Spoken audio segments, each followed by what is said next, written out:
to play Connor I McDavid. mean, listen, that could open up then doors to a couple of things. Does the NHL draft expand in the sense that it goes above 10 or 7 rounds?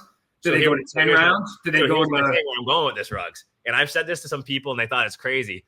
I think the current NHL draft format, right, is and I might think they're going to push it back and mirror what they do in the NFL and things of that nature. That's what I think is a good thing, because right now you getting drafted in the NHL, unless you're a first, second, it means something, but you still have to go to college and prove yourself, right? So you're super young. You're super young. Okay, so you're saying the leagues morph. There's more exposure. These guys get to play the best on best, U.S. and Canada, and then whatever they bring in terms of imports. They push back the draft where they're drafting now from 20 and above, and now you have a better idea of what you're getting. So now, I'll be honest, I don't hate it. I don't hate it if you're going to go that route. And I think so. I think that if you're 18, you could be draft eligible, right? So a Connor McDavid's 18 years old. That kid's ready to play in the NHL, right?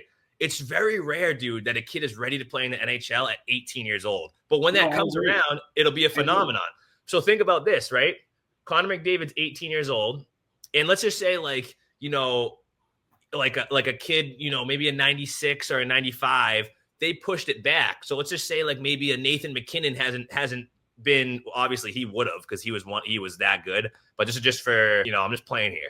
Let's say Nathan McKinnon said, I don't want to be draft eligible right now. I'm going to push it back. So now that prospect pool, you had a Nathan McKinnon, a Connor McDavid, a Jack Eichel. You see where I'm going with this? And when you draft these kids, you're not drafting them to go play in the A.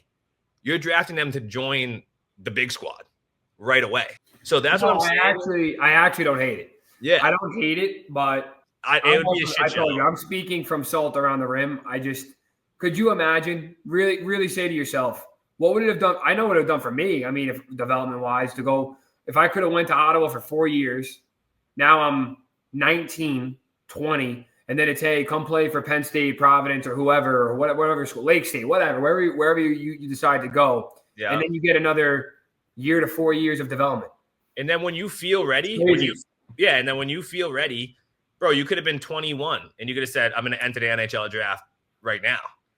You know what I mean? And you could be going against there could be a 2000, like a Macklin Celebrini, that's in that draft class too. Yeah, I get obviously everyone has different development paths. And I think that would just help it tremendous. Like, because dude, then you have like kids that don't get drafted that pan out to be studs, like a Brendan Tanev. You know what I mean? Like, this kid was never drafted. He's a stud in the NHL now.